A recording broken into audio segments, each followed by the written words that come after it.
Today, I'm going to show you how you can invest $42,000 into 3 separate properties and retire early with a $2,400 a month income. Let's jump into it. So as we jump into this, I came up with this video idea because I wanted to share my experience of investing in 3 different properties, because after I did this, I realized that I had enough income that matched, kind of an entry-level position in most jobs. I figured I'm making $2,400 a month in pure cash flow from these 3 properties, and it only took $42,000 to do so. This story isn't about me, it's about how you can do the same though. For this, let's jump into property number 1. So the very first place I bought was a townhome. The townhome cost $116,000 when I first bought it, and this was a couple of years ago, keep in mind. So of course prices are going to be slightly higher, but just keep in mind that we're really going after the concept here of how to make this happen. We're going to be talking about some of these real estate strategies that you can implement to be able to do the same thing. So this very first place I bought was $116,000 when I bought it. I put roughly $6,000 down on the home, and I had closing costs of roughly $5,000 as well. This was a place that I moved into. I lived there for just 1 month and then realized, man, making this full payment by myself kind of sucks. So I got some roommates and started renting the room out, and after moving those tenants into the house, I had $800 a month of income. That's what really got me thinking, hey, if I move back out of the house, rent out the bedroom that I'm living in, now I'm going to be cash flow positive on this home. So that's exactly what I did, and now I'm cash flowing about $400 per month on this one property. So when you take a look at how much it took me to get into this property, I was only about $11,000 into it, and it now produces $400 a month, and the equity has gone up significantly in this property because of the appreciation. So this is one of those cool things where I can now produce $400 a month, and I only put $11,000 into it. At this point, my return is basically infinite because I've already been paid back what I had into it in the first place. So that's kind of the first deal. It's pretty simple, right? I bought the house, I put a down payment on it, I had some closing costs associated with it, and now I rent it out and make a profit. Now, deal number 2 gets a little bit more tricky here, so we're gonna talk about this a little bit further in depth. The second property that I'm talking about here was one that I bought for $335,000. Again, I put 5% down, which roughly came out to $16,000 or so. Now the cool thing about this one is I was able to get the seller to pay all of the closing costs. So I'm thinking, woohoo, I don't have to pay those. I got the seller to cover those costs for me. All I have to put into the home is just my down payment. Moving into this home, I had an original mortgage payment of roughly $2,200 per month. But here's the really cool thing about this property in particular. I was able to rent out 2 basement apartments that this home had. Yes, that's right. This home actually was split into 2 different sides in the basement. Both of them had a kitchen, both of them had living room, both of them had a bedroom. So I rented them both out as 1-bedroom apartments. In doing so, I was able to get $825 per month for each side. So I'm paying $2,200 a month total for the mortgage. I'm getting $825 for one side of the basement. I'm getting $825 for the other side of the basement. Now I'm bringing in $1,650 every single month.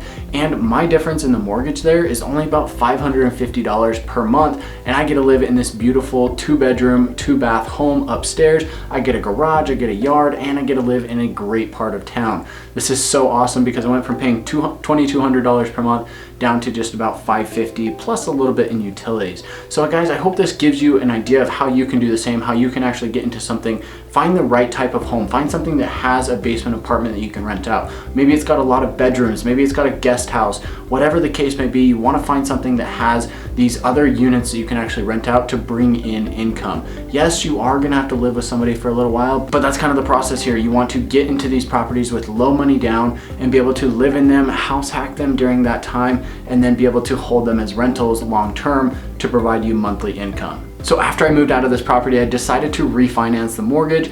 The interest rates had gone down at that point, and I also had increased equity because the value of the home had gone up, plus I had also paid down the mortgage over the time that I lived there. So I was able to refinance the property, which, did have some closing costs associated with it, but ultimately it was fine. I paid about $5,000 in closing costs at that time for the refinance, but I was able to drop my payment by over $400 per month. So to break down the numbers on property number 2 here, let's talk about how they shake out after I rented out the upstairs of the place that I was living in.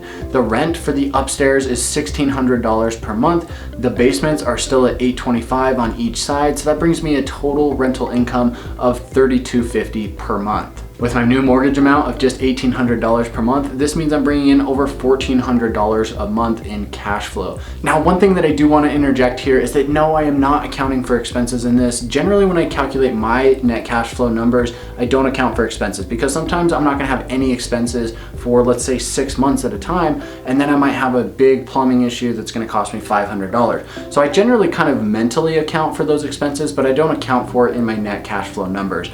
Those things are gonna come up, but for me, they're just too unpredictable to really lay out there on paper every single month because, you know, maybe I have a furnace goes out. That's gonna be a $5,000 repair, and so it's hard to really calculate that on a month-to-month basis. So I just wanna throw that in there before somebody comments down below that, you know, oh, I'm not accounting for these things. I am mentally, but, you know, for the sake of this scenario, I'm just calculating the net cash flow numbers, which is basically the rent minus the mortgage. So after it's all said and done, I'm into this second property, about $21,000, maybe $22,000 in total, and it's producing $1,400 a month in net cash flow. As we move on to property number 3 here, make sure to subscribe to the channel if you haven't already done so. I really appreciate the support. I talk about all things money and real estate here on the channel, and I'd love to see you around on some of my future videos. Let's jump into property number 3 and wrap this up. All right, so this is where it gets really exciting. Just like the second property, we got a little bit fancy. We had 2 apartments that we were renting out. This time, we're gonna get a little bit more fancy. I'm gonna show you some advanced real estate investing strategies that you can implement that really aren't too bad, but can produce massive returns if done correctly. So I saw this property come up and I thought, hey, this is perfect. It's got an upstairs, it's got a downstairs. So it's basically a duplex and I want to purchase it because the price is just $235,000. That is a killer price for a duplex of this style. The only problem is it had some title issues with it. The way that the county and the city were looking at this property, they said, look, this is basically classified as a condo. It's a super long story how this shakes out, but the city was looking at it as if it were a condo, even though it's really a duplex. Totally doesn't make sense, but that's the situation that we were dealing with. Because of this, I actually had to put more money down on the purchase because the bank wasn't willing to lend on something that looked a little bit risky. You know, the bank was unsure looking at it saying, well, why does the city say it's a condo, but you're over here telling me it's a duplex?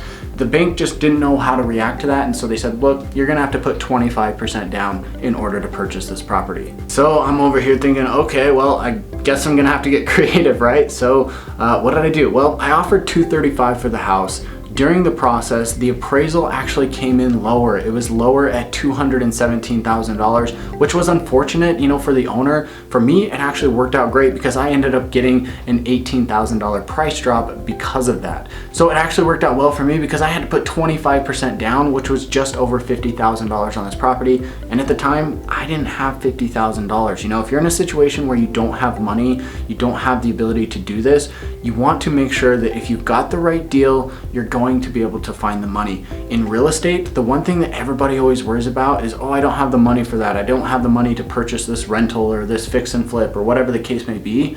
But you've got to understand that in real estate, if you've got a deal, somebody will lend you the money on it. I knew I had a deal on my hands, so I knew I was going to need to make this work one way or another. I had to find, you know, roughly $53,000, $54,000 in order to make this work. So I started asking around. I talked to a lot of other investors in the market and said, hey, I'm looking for some hard money. Here's the situation. I need to borrow some of this money so I can get this deal under my belt, fix the title issues, and then go and refinance the property to cash you out. Luckily, I was able to find somebody without too much hassle who was willing to lend on the deal. They looked at it and said, you know, this deal is so good actually based on the numbers that if you don't close on it, Cody, I will step in and close on it, or I'll just foreclose on you if you don't pay back the hard money. So it worked out for everybody in the end. So let's break down the numbers on this deal here. I spent $217,000 on the purchase price. The down payment was roughly $54,000. I put $4,000 of my own money into this and borrowed $50,000 as a down payment in the form of hard money. Now, hard money is another topic. I've got a couple of videos here on the channel talking about that if you need to get familiar with it. It's basically a very high interest and high cost loan that you get from a private investor. I'm into the deal with $54,000 as a down payment. I also had about $5,000 that I needed for closing costs in order to wrap this deal up. And again, here's one of those other really cool tricks that you may be able to consider if you're a real estate agent. I was actually able to use the commission that I was going to collect on that deal and put it back towards the closing costs. I went back to the seller and said, hey, instead of paying me a commission, why don't you just pay for my closing costs instead? This saved me money on taxes because it didn't come in the form of actual income, and it reduced my out-of-pocket expense because the seller was paying those closing costs instead of me having to pay it at closing.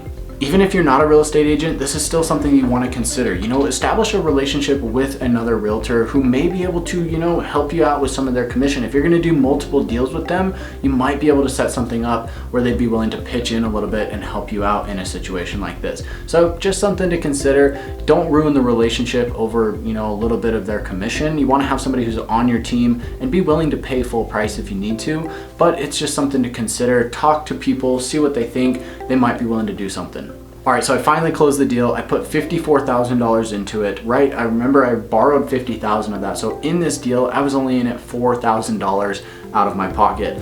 We bought the house, we put in some renovations, we changed out the floor, we painted it, we did some other updates to the kitchen and the bathroom, just small stuff, nothing really crazy there. We ended up putting about $6,000 into it, just fixing it up, doing a lot of it ourselves actually. And by doing this, we were able to get the value up to $245,000 after these repairs. It really changed the way that the place looked, and after a couple months of good appreciation, we went from a $217,000 appraised price to $245,000. That's how you add value into a deal very quickly and very easily. Luckily, there was a great loan program at the time that allowed me to refinance up to 90% of the total value of the home.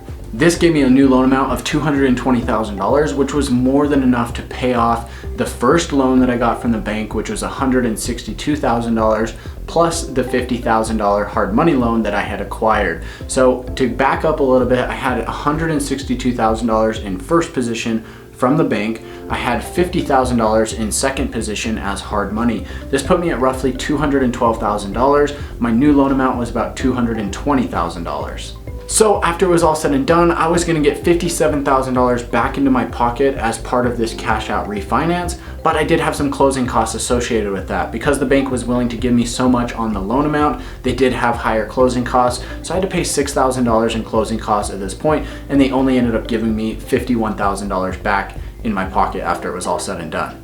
So remember, for this third property, I'm in at $54,000 for the down payment. I'm in at another $6,000 in upgrades. So that's a total of $60,000, but really only $10,000 of that is my own money. The other $50,000 was that hard money loan that I got. So I take that $51,000 that the bank gave me as part of that cash out refinance, I pay off the hard money loan, and I've got $1,000 left over. This means that I'm into this deal just $9,000 a month.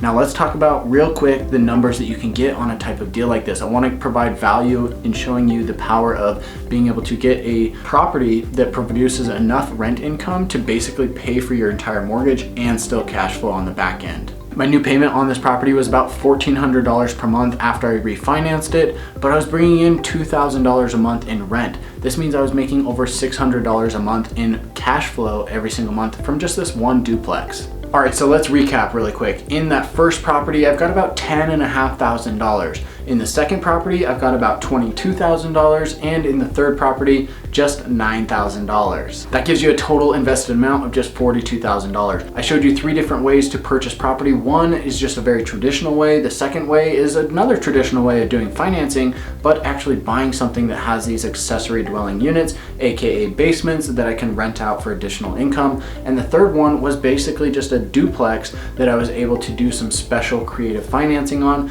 to get an absolutely slam dunk deal. If we add up the cash flow from these 3 properties, I'm sitting at roughly $2,400 per month, which is over $29,000 per year. All right, so this is gonna be a very lean retirement, obviously, but it is entirely possible. If you've got your expenses low enough, you could retire off of just this amount. Guys, I hope this video was helpful for you. I just wanted to show you some different perspectives of how you can buy property, how you can get into property with very little money down as long as you set things up correctly, and you can get started with real estate investing today. Drop a comment down below. Let me know what you thought of this video. Don't forget to subscribe. And with that being said, I'll catch you in the next one.